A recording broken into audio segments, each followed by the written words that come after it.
la situación es tan absurda. Mire lo que es la situación. Lo regular es que uno le toque la puerta al doctor Ernesto Álvarez para que me hable de una acción de amparo, de una acción de inconstitucionalidad, que me diga qué pasa con el TC, que el voto dirimente, ¿no es cierto? Para eso se le busca a un abogado en derecho constitucional. Sin embargo, de lo poco que aprendí en la universidad es que recuerdo, ¿no?, que la Constitución dice que la persona humana es el fin supremo de la sociedad y del Estado. Y así comienza mi pregunta. Al doctor Álvarez le pregunto, ¿el Estado puede monopolizar una solución de salud para millones de peruanos? Doctor, ¿cómo está? Buenos días. ¿Cómo está? Muy buenos días. No, definitivamente no. Primero porque la situación internacional no es como la que ha expuesto el gobierno. Hoy en día hay más de 20 laboratorios, más de 20 vacunas y con diversas gamas y que ya están siendo comercializadas, negociadas, no solamente con estados, sino también con entidades intermediarias. Es más, la misma vacuna china que compró Perú la ha adquirido, todo parece ser, con intermediarios. O sea, no es que sea solo de gobierno a gobierno. Eso por una parte. O sea, no existiría la realidad que se imponga por encima de la Constitución. Y la Constitución del Perú establece que, si bien es cierto, hay una situación de emergencia, esta situación de emergencia se refiere básicamente a establecer ciertos límites racionales y proporcionales a derechos fundamentales y a cierto liderazgo del Poder Ejecutivo con respecto a los otros poderes, pero sin dejar de reconocer la separación de poderes y el control político entre ellos. De tal manera que no se ha alterado en ningún momento la Constitución Económica, que establece de que es la iniciativa privada el motor de la economía y el motor de todas las actividades, y el rol del Estado es un rol subsidiario. Por tanto, que el Estado establezca un monopolio absoluto con prohibición tajante de cualquier posible adquisición de vacunas, cuando la prioridad absoluta es vacunar lo más rápido posible a la mayor cantidad de peruanos, es no solamente preocupante, no solamente inconstitucional, sino también es sumamente peligroso porque atenta contra la vida y la salud de los peruanos. A ver, doctor, pero usted sabe, y hagamos la teoría de los juegos, ¿ya? Yo soy su alumno de la San Martín, usted es mi profe constitucional. O sea, yo soy el hermano de Judy Rodríguez. Entonces yo me pongo, usted me dice eso, pero es que estoy haciendo bobo al diablo. No hay prohibición. El presidente lo que dice es que la vacuna rusa, que la puede importar Miranda S.A. o Álvarez S.A. o la San Martín Clínica S.A., la puede importar, pero tiene que tener el certificado Digemit. Y Digemit no se lo da por quinta vez. Entonces, la barrera burocrática es el problema. No hay prohibición legal. ¿Qué me responde? Bueno, ante eso hay que seguir lo que ya se ha estado realizando en otros países. Por ejemplo, en Brasil, la Cámara de Diputados ya aprobó un proyecto de ley para permitir la importación a cargo de empresa privada de las vacunas.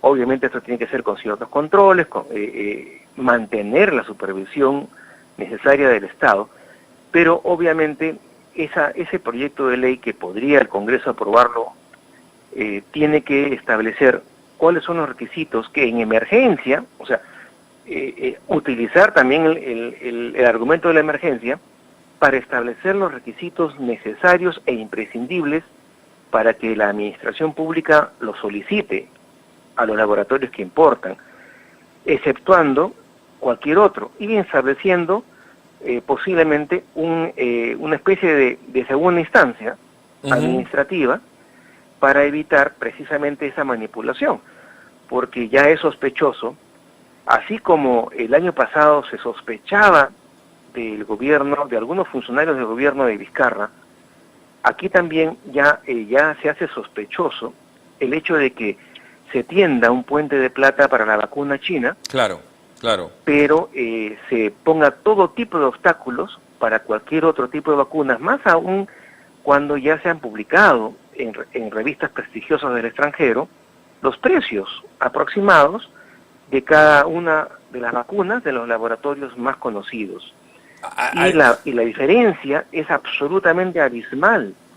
Entonces no es que la diferencia pueda ser un 30%, un 40%, sino que excede cualquier proporción o cualquier racionalidad. O sea, estamos ante posiblemente un conjunto de hechos que por omisión, por ideología o por simple malicia corrupta, están dirigiéndose a que en los próximos meses los peruanos no tengan vacunas suficientes para vacunarse y puedan morir miles de peruanos más de manera adicional a los que normalmente, por el curso de la enfermedad, por el curso de la pandemia, debieron morir.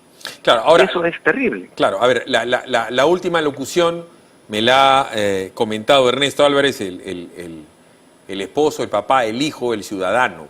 Y todo parte, al margen de su erudición, que es por todos conocida, del sentido común, doctor. O sea, si la vacuna rusa ha vacunado a Rusia, que es una de las 5 principales potencias del mundo, pero además es una potencia bélica, es un país que ha tenido cuando menos 2 guerras mundiales, que su sistema de salubridad, no voy a decir que es perfecto, pero es uno de los 4 mejores del mundo. Pues el alemán, el americano, el inglés, el ruso. O sea, la vacuna Sputnik Amaley está vacunando en este momento no solamente a Vladimir Putin, está vacunando a todo el Congreso de Rusia, a todos los legisladores, a todos los médicos, al ejército ruso. No estamos hablando entonces de un experimento, de un empirismo, es algo que ya tiene una certificación en Rusia, falta la de acá. Es más, en Europa ya se vacuna. Contrario sensu, la vacuna Sinopharm no tiene homologación europea. Entonces, el mundo de la sinrazón opera para el señor presidente Sagasti, que dicho sea de paso, constitucionalmente personifica a la nación, y hasta donde yo recuerdo, de lo poco que aprendí, como les dije en mi primera alocución, es la persona humana es el fin supremo de la sociedad del Estado. El señor dice que los ricos sobre los pobres, que los pobres sobre los ricos. ¿Este señor ha leído la Constitución? Bueno, evidentemente no solamente que no tiene un manejo de la Constitución, de las líneas troncales de la Constitución económica, sino que está muy mal asesorado por gente ideologizada. El problema es muy claro. El problema no es de los ricos. Los ricos, ante la ausencia de la vacuna, van a viajar y van a vacunarse, porque obviamente ante la demanda mundial hay dentro de los próximos meses va a haber una sobreoferta de vacunas. La gente piensa que la economía funciona de manera burocrática, y no es cierto. Si bien es cierto, actualmente todavía hay mucha más demanda que oferta, todos los laboratorios, grandes, pequeños y medianos en el mundo, están trabajando en eso.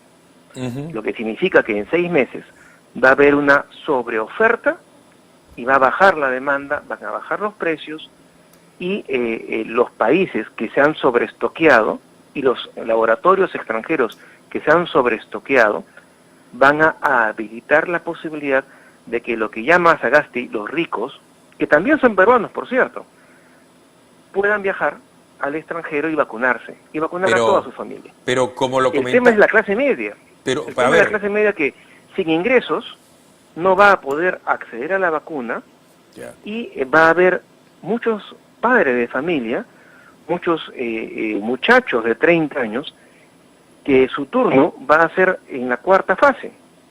Pero a ver, doctor. Muy tarde, y van a morir. A ver, doctor, el argumento es tan pobre que también lo vamos a rebatir con la teoría de los casos. La Asociación de Municipalidades del Perú tiene más de 1.780 municipalidades, desde la San Isidro, San Borja, Miraflores, hasta la más chiquitita y pobre de Chumbivilcas o Ayaviri. Ahí hay evidentemente alcaldes, regidores, que según la visión serían los ricos. Pero ¿y el barrendero, y el serenajo, y la señora que recoge la basura es rica? Evidentemente que no.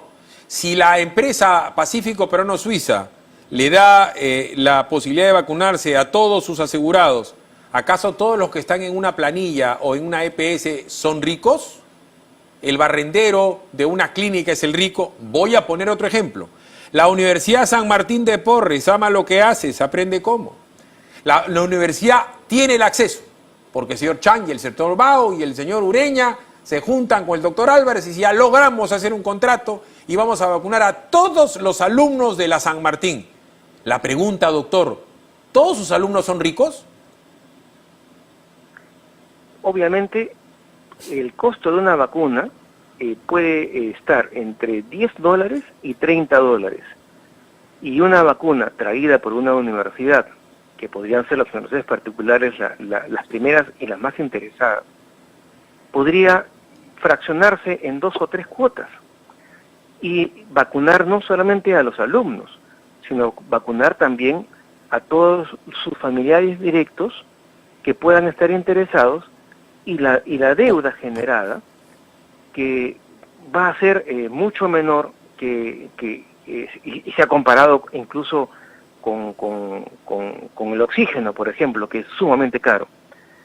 La cuota, digamos, el costo generado podría ser fraccionado a lo largo de un ciclo o a lo largo de un año. Pero por último, doctor... Y no ser significativo. Si, la prioridad, como usted señala bien, es la persona humana. Entonces, por encima de los signos ideológicos y del cálculo político, la prioridad es vacunar en el más breve tiempo a la mayor cantidad de gente.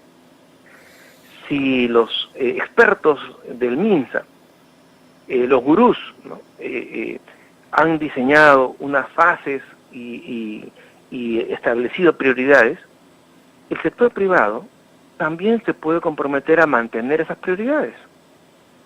Pero además, doctor, del mismo modo, yo le puedo asegurar que la San Martín le regalarían la vacuna a los alumnos y le dirían, la de tu papá, la de tu mamá y la de tu hermano, fracciónala pues en un año. ¿Para qué? Para que los alumnos vayan a la universidad presencial y puedan escuchar la clase del doctor Álvarez también vacunado. Pero... Y no solo eso, empresas como Claro o Movistar podrían también adquirir las vacunas y fraccionar el costo, 10 o 20 o 30 dólares, fraccionar el costo y ofrecérselas en clínicas, en policlínicos, en centros médicos, a todos sus clientes, de una manera, como una manera de fidelizarlos. O sea, increíble. El panorama es infinito. ¿Por qué? Tal cual. Porque la iniciativa privada es superior en estímulos al pensamiento de cualquier funcionario o de cualquier burócrata del ministerio. Entonces, si la idea es vacunar a la mayor cantidad de gente lo más rápido posible, se nos pueden ocurrir en un pequeño comité 100 ideas para tratar de que en pocos meses la mayoría de peruanos estén vacunados. Y también el Estado hacer el gran esfuerzo de llevar la vacuna a los sitios altoandinos, donde sí, claro, el efecto privado, el incentivo privado no va a llegar. Pero por último, doctor, yo recuerdo, reitero, yo fui un pésimo alumno en la universidad, pésimo, lindaba con lo criminal, pero lo que aprendí, lo aprendí bien. El doctor Patrón nos dijo una vez que la diferencia entre la capacidad de un empleado público a un privado era que el empleado público solamente puede hacer lo que la ley lo faculta y con la competencia que se le otorga. El privado puede hacer todo lo que la ley no le prohíbe. Así es. Ya está. O sea, con una frase resumes la vileza, doctor, porque voy a lo siguiente. Si el señor Sagasti, que se jacta de ser muy fino, muy culto, muy sensible, muy leído, ¿no es cierto?, que lea Vallejo, que seguramente sabe 5 o 6 canciones de memoria de la señora Susana Baca, y seguramente toma desayuno con diamantes y entre violines de Chopin, tiene que pensar que la gente pobre también merece tener a un empleador que le quiera regalar la vacuna. Acá es la vileza pura, ya no es razón. Hay solamente un sentimiento de equiparar al pobre con el pobre y hacer de la clase media pobre y de exterminio, doctor. La pregunta entonces es, en el futuro se podría tipificar toda esta suma de acciones y de omisiones como un genocidio? No exactamente. Yo no iría por ahí porque el genocidio requiere un ataque directo y intencionado a una población civil, desarmada, etcétera. Yo iría básicamente, y si yo fuera parte del gobierno, yo tendría mucho temor al futuro inmediato, porque inevitablemente esas decisiones van a tener un costo en el número de vidas que va a ser evidente en cualquier estadística, donde se pueda comparar con los países que ya están vacunando, como Chile. Eso va a cargar de responsabilidad a esta gente que está manejando las decisiones y que básicamente es un núcleo de la antigua izquierda unida. Son gente marxista-leninista la que maneja las políticas de salud en el Perú, incluida la pandemia, y esto es una tragedia, porque no solamente que no tienen experiencia en comercializar, no solamente no tienen experiencia y no conocen de economía, sino que además las decisiones están teñidas de una profunda raíz ideológica que es un contrasentido. O sea, el marxismo-leninismo fracasó en el mundo precisamente porque choca contra el sentido común. Si no hubiera triunfado, porque era la teoría más atractiva, emocionalmente hablando. Fracasó porque va contra el sentido común. Esas fórmulas y ese pensamiento lo están aplicando ahora en la lucha contra la pandemia y en las políticas sanitarias. Pero esos mismos razonamientos pueden ser aplicados, y de hecho lo van a hacer, si es que los peruanos votamos mal en abril, contra la educación privada y contra la salud privada. O sea, los mismos razonamientos, la igualdad absoluta, la equidad ilimitada, forzada, obligatoria, funciona para todas las demás actividades económicas. Por tanto, si no hay una reacción fuerte y no se llevan con acciones de amparo, con acciones populares ante el Poder Judicial, si es que no se articula esta palabra famosa de los progres, si no se articulan reacciones concretas, lo que vamos a hacer es que vamos a ir cayendo poco a poco en este socialismo real, en el sinsentido, y van a ir captando a través de la policía, a través del Poder Judicial, del Ministerio Público, todos los elementos para tomar el poder. Y cuando nos demos cuenta, ya va a ser muy tarde, obviamente. Tal como pasó en Venezuela, fue lento, lento, lento, lento. Toda la vida el comunista te dice que lo hace por ti, que lo hace por ti, que lo hace por ti, y el rico y el millonario sigue siendo él. Por supuesto. Y empobrece a la gente. Allende. Aprendieron muy bien de Allende. Allende les dijo lo que quería hacer. Claro, quería llevar a Chile al comunismo, pero mediante una vía pacífica. Obviamente, la sociedad se terminó enfrentando a Allende y propiciando un golpe de Estado de los militares que al final fue sanguinario, monstruoso, cruel, etcétera. Pero esa lección la han aprendido y ahora apelan a la emoción y a la frase populista y demagógica del momento, pero no dicen lo que quieren hacer. Pero es lo mismo. Es lo que sucedió en Venezuela. Es verdad. Doctor, para variar, ha sido usted muy amable y muy ilustrativo. A usted, muchas gracias. Ahí está. Una vez más, el sentido común. La razón, la razón, la razón. Somos PBO Radio. Inclusive, pensando con razón, entendemos que la fe es una virtud teologal. Utiliza la razón y teniendo fe en cuidar a tu familia. Apunta lo siguiente. Con el Centro Médico Médicis programa tu prueba de descarte COVID a domicilio por WhatsApp las 24 horas del día, los 7 días de la semana. Reserva tu prueba hoy por WhatsApp 945-517-259. Tenemos pruebas moleculares a solo 220 soles y pruebas de antígenos a 130 soles. Reserva tu prueba hoy a este WhatsApp 945-517-259 o entrando a nuestra página de Facebook Médicis Perú. Centro Médico Médicis, autorizado por el Instituto Nacional de Salud como laboratorio molecular. Pausa, regresamos, no te muevas, de PDO Radio 91.9 FM, la radio con fe.